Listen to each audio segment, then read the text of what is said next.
Welcome to UX Radio, the podcast that generates collaborative discussion about information architecture, user experience, and design. Stacy Surla is the Vice President of MetaMetrics based in Washington, D.C. Her career spans more than 30 years, with a concentration on bringing about human-centered transformation in not-for-profit and government settings. Stacy has proven expertise in customer experience, user experience, digital strategy, knowledge management, content strategy, information architecture, and multi-channel service design. She's worked with the Departments of Agriculture, Defense, Health and Human Services, Justice, Veterans Affairs, U.S. Agency for International Development, and the White House. Here are your hosts, Laura Federoff and Chris Chandler. Hi, and welcome to UX Radio. I'm Laura Federoff. And I'm Chris Chandler. Today we have Stacy Surla with us, and we're so excited to have you on this show, Stacy. Thanks. I'm really delighted to be here. This is fun. You have such an amazing and impressive background. Can you get us started with helping us learn how you got into this field? Oh my gosh. I guess at the beginning, I started a family circus. That was like maybe the beginning of all of this. I organized a neighborhood circus. So we had acts and we had everyone practicing and, we did this big performance and it was this big show and a big deal. And my sister later pointed out to me, like, this is like the heart of who you are ultimately. Who else would do that? And, that everything kind of evolved from there, but maybe a little bit more coherently. My own background is kind of a mixture of art and science and industry. I think I'd put it that way. So I've got this scientific side. I was going to be a scientist, a biologist, work in a lab, and that didn't work for me. It just didn't, everything wasn't there. And then I went to graduate school and got my degree in writing, actually, and then my master's degree in literature. And that was like totally the opposite thing, right? But, how do you get a job? How do you work? How do you make a living? How do you put all those things together? And then this internet thing appeared. It's just like everything seemed to all come together in this space where the right brain, the left brain, the creative side, the analytical side could all come together. And there's this platform that's the size of the world also, there's sort of like a theater stage or whatever, that is that huge where you can engage with people. And it's like, I am so glad I'm alive in this era because for some reason I get to do all these different things that makes sense to me. And I have a job and I'll be able to describe my job to people. And, some people will understand what it is I do. Whereas before, nobody could understand what I was trying to accomplish. From now on, I'm going to just describe myself as organizing family circuses. Yeah. I mean, you get it, right? That is a unique origin story, though. I think you took us both by surprise. Yeah. So I work mostly in the government space. And that's actually been the case for most of my life. So it's in the public sector. I've worked for association clients and other kinds of public-facing organizations as well. But that's been my area more than any. Not too much work in the commercial world myself. Mostly it's government and associations and its own unique kind of flavor when you're working in that space.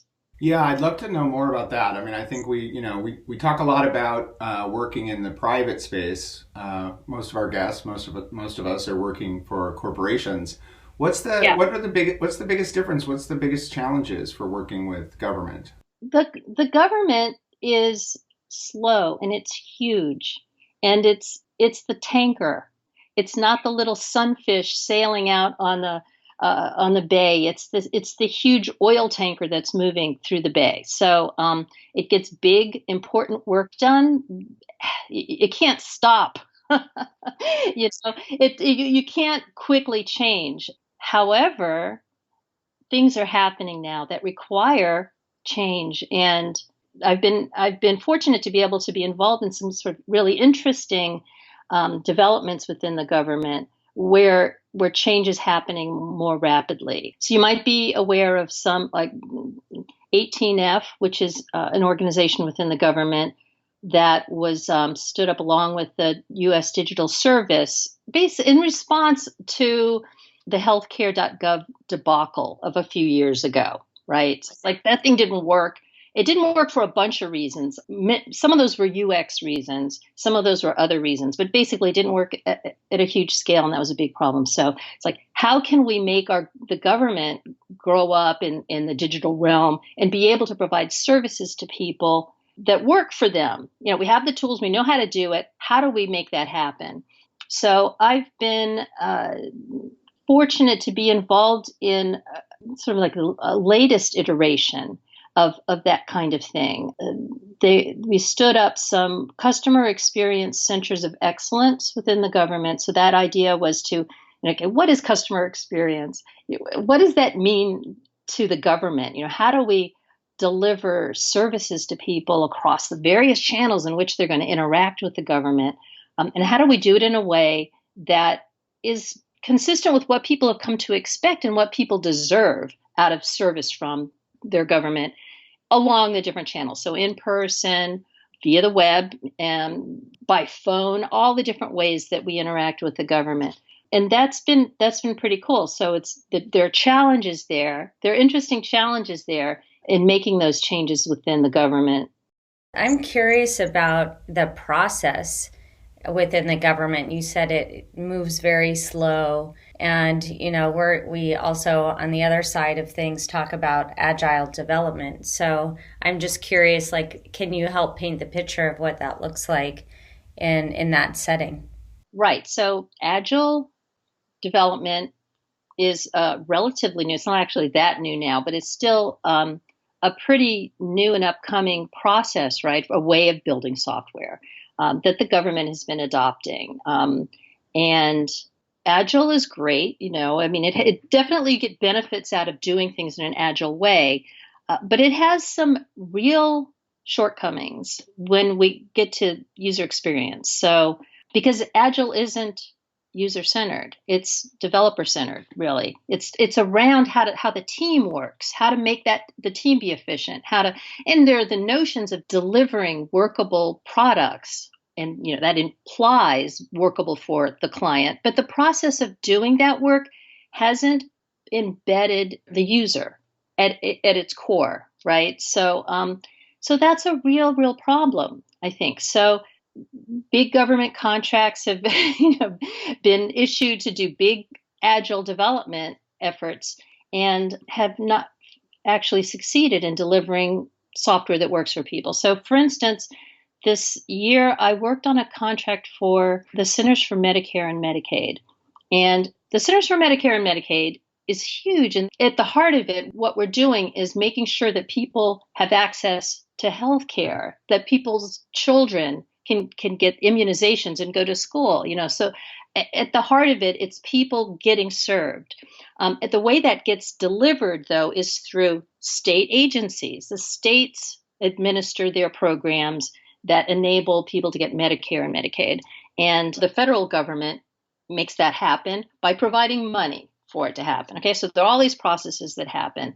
So CMS, Centers for Medicare and Medicaid, decided they were going to automate some big part of this process, a process that engages the states in delivering Medicaid services. It helps the states do that. I'm going to go into all sorts of details about the particulars of it, but basically it's a means by which the states can get the funding so they can run their Medicaid program. So it sounded like a really great idea to computerize that, to automate that whole process of making those requests and making those changes, and all of that stuff could go through a workflow, and the whole thing would save money over time.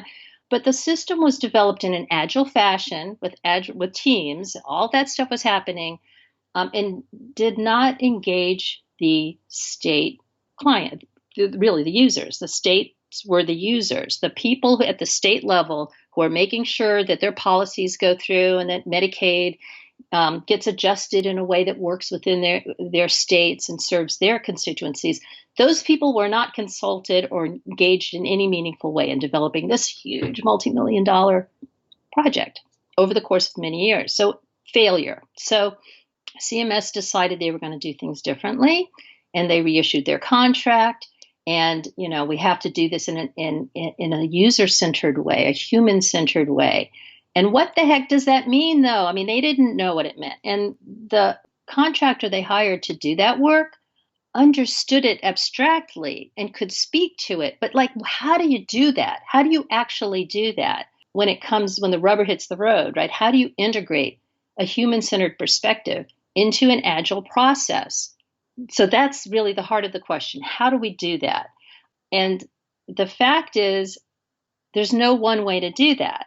You have to flexibly do it. You have to figure out what the capacity of the team is, the agile team. Like, where are they? What's going to work best for them? What's actually going to be functional for them? Where's the client? How are they thinking about integrating human-centered design?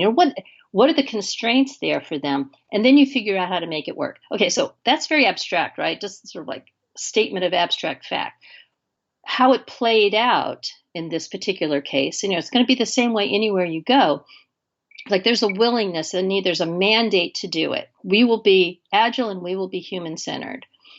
So that means, first of all, we need to go out and meet with these people at the state level and find out how they work, right? We have to go and see how they work. How do they do their jobs? It sounds like what you're saying is, in order to be customer-centered, you need to make contact with customers. I know, radical notion. Totally, right? I'm going to have to come back at some point to my own refrain that occurs in my mind all the time, which is like, why do I even have a job? Why is there the need for someone to do this work? Like, isn't this obvious? No, it's not. For some reason, it still baffles me why anyone needs to come in and say these things. But anyway, so okay, you can say, we need to go and talk to your customers. But then they'll say, okay, what does that look like in our world? That means getting on a phone call. Let's have a conference call. And then it means giving them a questionnaire. Let's have them fill out a questionnaire. It's like, no. That's what we need to do, is go and live in their lives and find out what their jobs are, right? That means us going over to them. That means us going to lots and lots and lots of places. And that means airplane tickets, hotel rooms. It's like time. It's going in the field. It's like these sorts of things are not built into how anybody's organized their budget for doing this kind of work. So that's pretty practical, right? Stuff. Again, that's not just a challenge on the government side, right? I think the idea that you need to go out and actually contextually figure out how people are doing their work on the ground is like, that's the whole blind spot, right? Like, people's work is invisible. And, it's hard to explain why you need to observe, why you need to talk to customers. But there's this phenomenon that the work is nuanced and complicated and interesting, but everybody assumes that work is invisible and well understood. Yes, that's so apt. That's very well articulated. That's exactly right. And so making changes within a team, within an organization that's supposed to be delivering user experience services, and within the client agency, which is just as important, I think actually more important, that the client agencies get transformed. It's a matter, we also have to go in and understand them. That's obvious too. We kind of forget that, but we need to understand where they are and meet them where they are, and then help them make the changes that are going to work for them, and walk them through that, right? It's so complex. There's so many levels to doing this work. And that's what's so interesting. I'm just curious, what's something that you feel really proud of coming out of that project that you were talking about within Medicare services?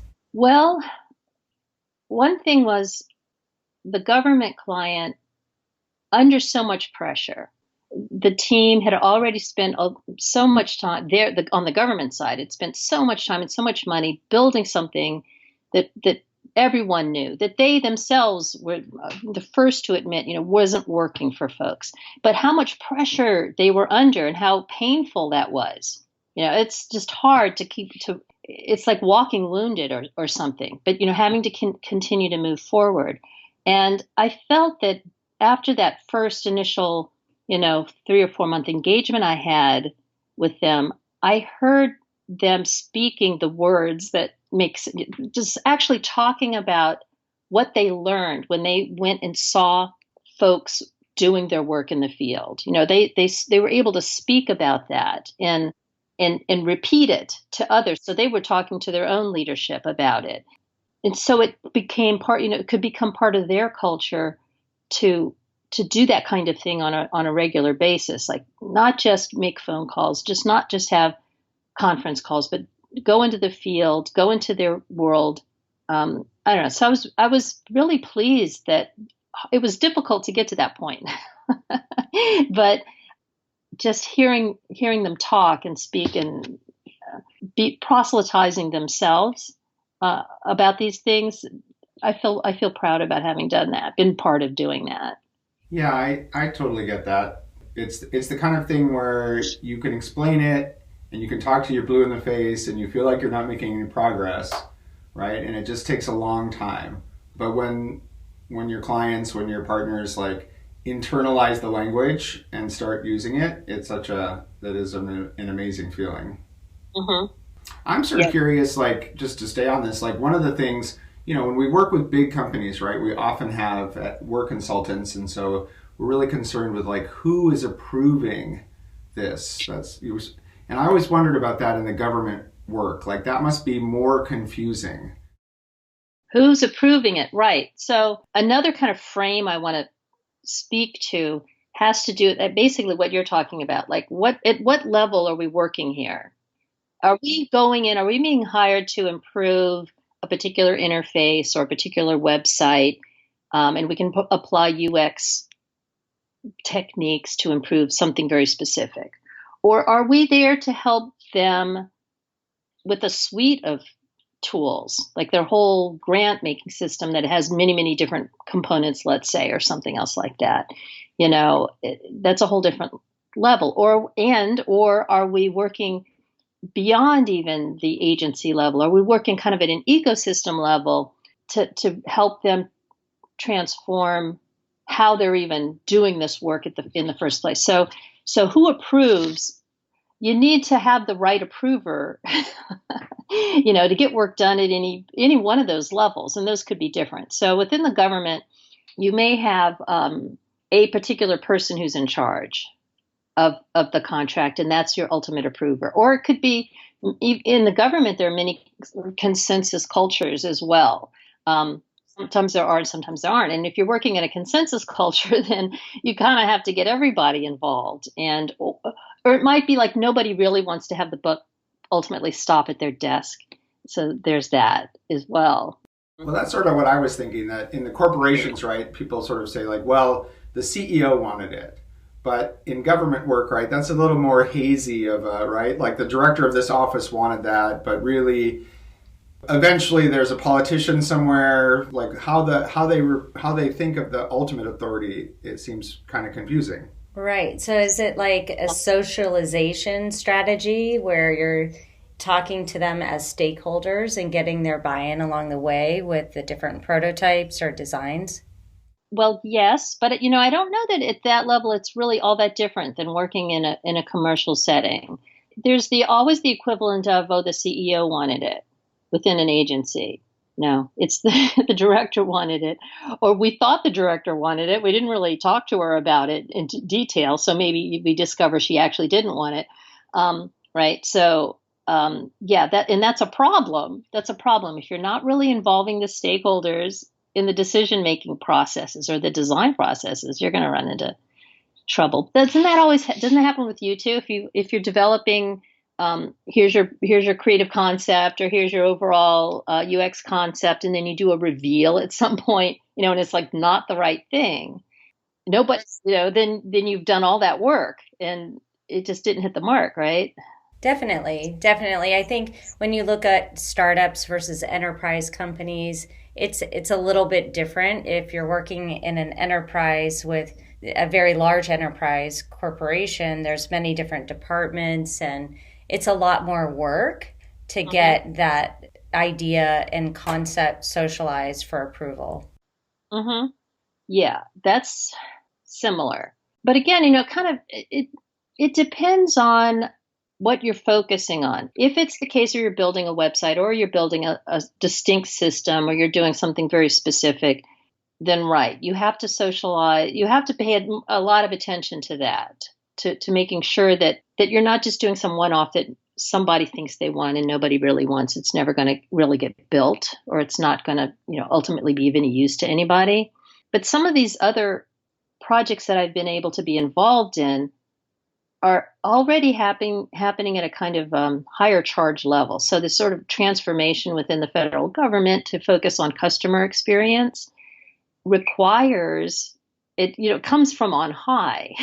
It's come from on high over the past two administrations that this is something that the government itself needs to be focused on and needs to transform itself to be able to accommodate. And when you're working like that, then you have the attention of not only the head of the department or the agency, but of the secretary himself or herself of the Department of Agriculture, Department of Commerce, or whatever we're talking about, right, is focused on making sure this thing works. So it matters more.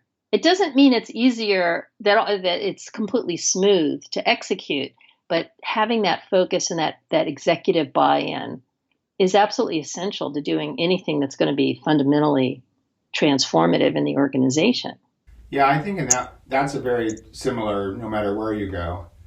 I'm going to switch gears for a second. I'm curious, Stacy, as a consultant, as a UX designer, sort of, and dealing with these consensus cultures, and what are some of your go-to methods for getting the work done? I know you're such a passionate advocate of doing things the right way. Mm-hmm. I think the shock and awe method is the one that I pull out the most. So that's basically taking design thinking approaches and having folks participate with us in coming up with the ideas. So I feel that is so important. I'm most interested in helping transform how the place is doing its work, rather than doing a beautiful job of giving them something wonderful. I mean, that's great. I want to be able to do that. But I'm most interested in that maybe subversive, transformative aspect. So workshopping things, I think, is one of my secret weapons that I try to deploy whenever I can. Bringing people in and having them. So instead of having a requirements gathering session where you're just sitting around the table and you go down the list and you collect the requirements, workshop that. Do a story mapping exercise instead, and walk them through. Don't start with what we're going to do or, even how we're going to do it, but why are we doing this? And have them get to that and then build up from there. So workshopping is one of my favorite methods. And getting out in the field and doing the research and having stakeholders come with and be part of that. That's another transformative thing to do, though. So if sometimes it turns out it starts off, and many times it starts off like that. People say, "Yeah, let's go and do some field research," and they'll organize it and make it be the way they would normally organize basically a meeting in the field versus research in the field. So you can go along with them and yet try to show how to do it correctly, how to make sure, in addition to meeting in the meeting, like in the conference room, by the way, we're also going to spend several hours sitting with so-and-so and at their desk and watching them do their work and, that kind of thing. So then your stakeholders can see, and then they see what the results are of that. And then they're like, yeah, that's a way to do it. So again, inculcating them into the process is one of my favorite methods. Right. I think when you talk about your secret power of workshopping, it took me back to the family circus reference because it really is gathering a lot of different people with different points of view. And I've seen you in the workshop experience at the Practitioners Roundtable. I think I haven't actually seen it in a design thinking type of environment, but it definitely is one of your superpowers. Thank you. it's something I just believe it is really important that anyone can do. I think that's a key thing too. It's like we all come at this with our own particular strengths and weaknesses, right? Like I'm a very shy person. I just want to sit and read my science fiction and drink my tea and eat my chocolate, right? That's really what I want life to be about for myself, if I could. But interspersed with those moments, what I find is really valuable is getting out there and engaging with folks. So I go ahead and do that. But I know what my strengths and weaknesses are a little bit on that. And being able to do workshopping with people and be engaged with people, it's within my realm. And I'm like one of these shy people. So I think those kinds of techniques can be used by anyone to get things rolling. You know, I've seen that over and over. I've worked with lots of folks with different personalities, right? And everyone can kind of step up to it and make it work if you give them a bit of support. It's also the same thing with working with the clients. If you're workshopping with clients, you're putting them in a kind of scary spot for themselves, right? It's not normal. So what's normal is to sit around a table with a pad in front of yourself and everyone's looking at the PowerPoint deck. That feels comfortable and normal, right? It's not normal to stand up with a pad of stickies in your hand and like make a statement about what works, what you want to see, all those kinds of things. It's scary to do that, but it's fun to do it too. We use the a design studio method a lot, right? Like take your piece of paper, fold it into 8 pieces, and everybody draw. And it is interesting to me over the years exactly how much tension and fear our clients and the stakeholders have about the idea of drawing. So it's sort of a funny thing. Like I love your point, totally agree, right? Like these are methods that like anyone can do them. And so that's like, it's critical and it's super important to get people involved and not just blah, blah, blahing with their mouths, right? Like doing something active. But it's so interesting, like how much, like anxiety people have about like participating at that level, where you really have to spend extra time sort of coaching them to get them to get started. Yes, that's it. That's 100% correct. And however, once you do start engaging people, you'll find it. The flip side is then once you turn them on, how can you kind of like rein them in again? Right. After you created the monster. Yeah, that's not too terrible of a problem to have, but that is another piece of it. How can you take that and then allow different voices in the group to speak, for instance? How do you help manage all of that? It's totally fascinating. I think the whole thing is a whole career in itself, learning how to develop workshops, learning how to facilitate workshops and, helping people be effective within the workshop setting. It's just fascinating. I just didn't want to let the science fiction reference go by. What are you reading, Stacy? What would you recommend? What am I reading? And what tea do I pair with it? I'm not reading science fiction right now. I'm reading a lot of modern women and relationships kinds of books, actually. So, not interesting. No, that's just as interesting, of course. There's a separate topic I'm really curious to pick your mind about, which is ethical design. And I'd love for you to share your thoughts on what our responsibility is as designers. Yeah, that is something that's very important to me as well. And I'm teaching an undergraduate class these days in user experience, and it's within a major that's just an overall information science major. So within their overall curriculum, they've got to do some user experience also. So these are folks who may or may not really be attracted to the UX side of things. But I feel that even at the introductory level, it's important to introduce people to the profound responsibility that we have, the power and the responsibility that we have to design ethically. Because the things that we build, whether we like it or not, or whether we admit it to ourselves or not, have profound impacts on people and can make things really good or really awful for folks. So designing for difference, designing for different capabilities and characteristics and places in life, that's part of ethical design. And designing to not harm, to not cause harm, and to be able to figure out how to do that is also really important. You just made me think of something, Stacy, there, which is that I think UX designers spend a lot of time in that do no harm, right? Of like at the interface level, right? Like, oh, this is an awkward interaction. Oh, you're not making this easy for people, right? Like you spend a lot of time fixing the obvious things that would be obvious if anybody ever showed them to a human. Right? Yes. So that's the lowest level. I just wanted to sort of make that connection, right? It's like, I think what you're saying is that you have to also then think about those longer term consequences. And one side of that maybe is even informed design. Like, what data are you collecting? How are you going to use that data?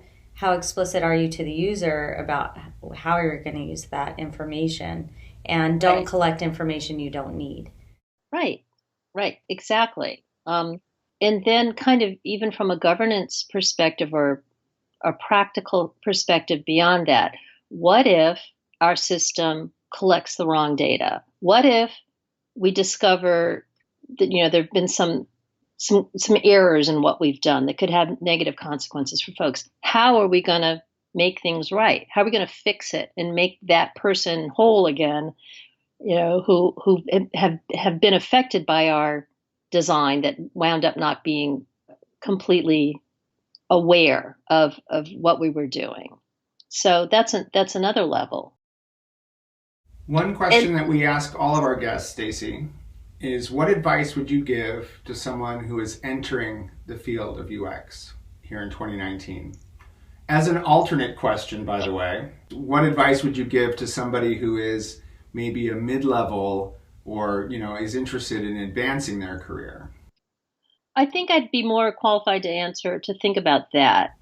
Mm-hmm. What I'd say to somebody who's at a mid-level and is looking at, what's next is, as we get good at our crafts, we learn how to do our particular specialty better. We get better at information architecture, or better at the taxonomy work we're doing, or content strategy, or the research. As we get better at our crafts, we find that we need to do more than just really be good at that particular craft, right? We need to look out and see, sort of in the realm, and see what's next. How should I be making it? How can I be making a difference here? And I'd say that whenever we do that, that requires that we stretch, that we go further than what we might be comfortable in doing. And that could be kind of scary and kind of difficult. And I think that what we really need is, I've been really focusing on this for myself a lot. What am I doing in my craft and in my career? I can think about what I'm good at, and we can all think about, what our expertise is, or what particular areas that we're focusing on. And we get better and better at that. But that's like, those are our tools. Those are our methods. We need to be good at that, but that's not enough, right? If we look out and see, what am I up to? What am I here doing this for? That's more about getting back to the why of what we're doing. What difference are we here to make?